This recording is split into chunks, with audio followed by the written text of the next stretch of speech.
Olá, meu nome é Matheus Kunin e hoje eu vou estar mostrando um simulador de um gás ideal monatômico que eu estive fazendo nesses últimos dias. Ao iniciar o simulador, que é o que faz essa linha aqui, que eu chamo o arquivo principal, eu tenho que passar o número de esferas que vai utilizar, que é esse número daqui. Começamos com 500, que é o número melhor visualização. Colocamos no estado de Run a simulação com a letra P do teclado. Aqui podemos ver as esferas. Elas ficam vermelhas sempre que elas colidam com a parede ou quando elas colidem entre si.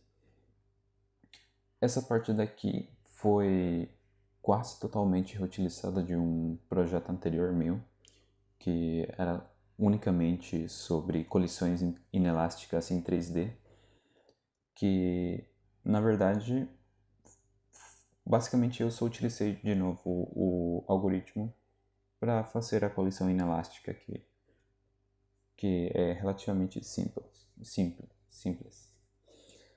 Bom, nessa parte daqui eu calculo algumas magnitudes que eu vou colocar em pausa para conseguir ver melhor, onde no início só tem o número de esferas, depois eu calculo a velocidade média normal, que como vocês veem aqui estão a velocidade média em cada componente no eixo x, y e c, onde elas são bem próximas de zero, que é o esperado, porque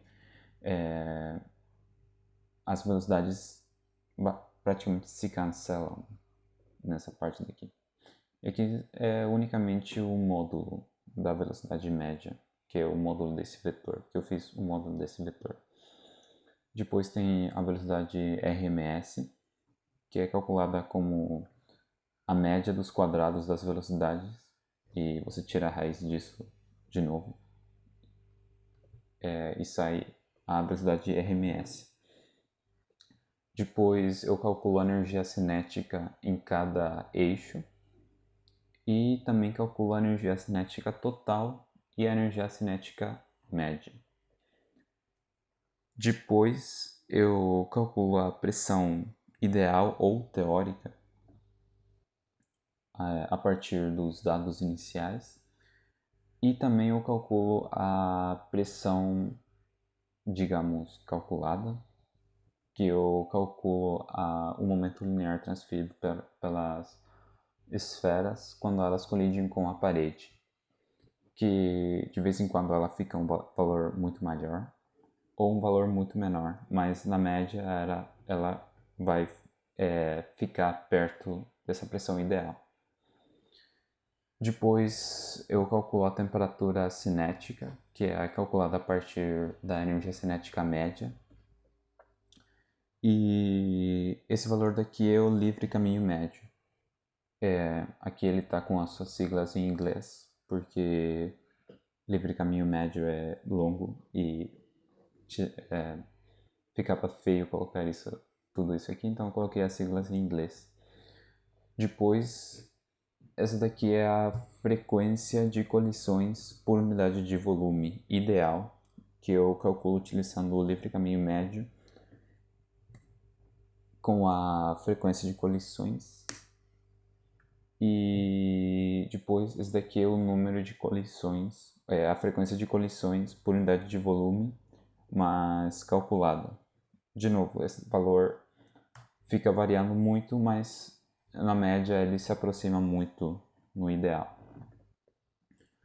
Depois eu coloquei aqui a distribuição de Maxwell-Boltzmann, onde essa linha verde é, digamos, a distribuição teórica ou ideal para esse sistema daqui.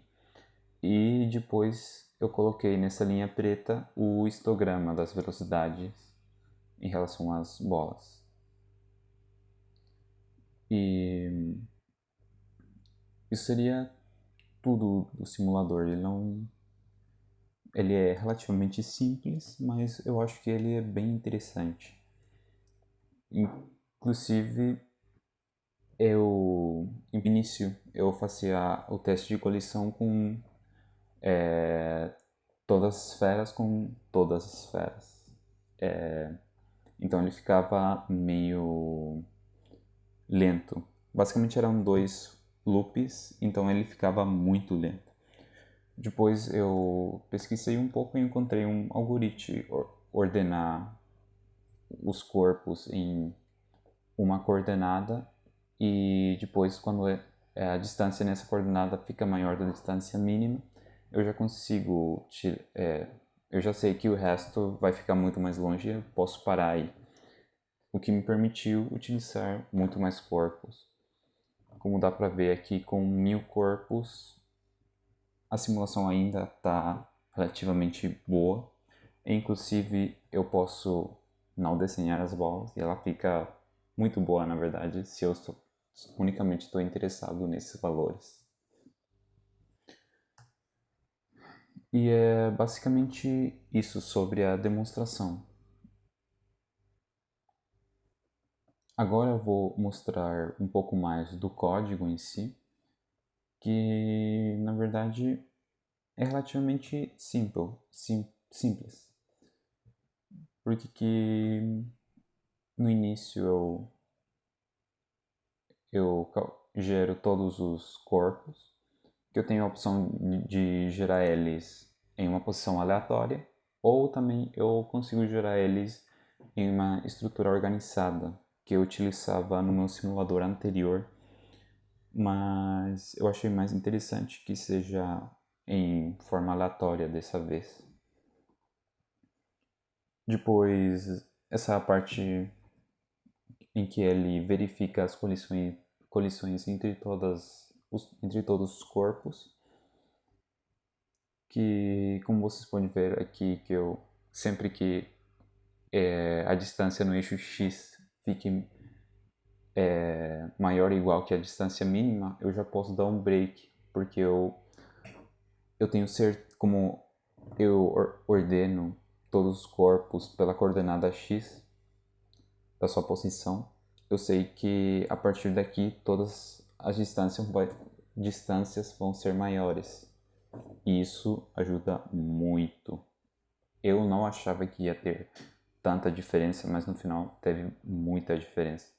Porque anteriormente esse simulador com 300 corpos, ele já ficava muito lento, mas muito lento. E com esse pequeno truque, ele ficou super, basicamente.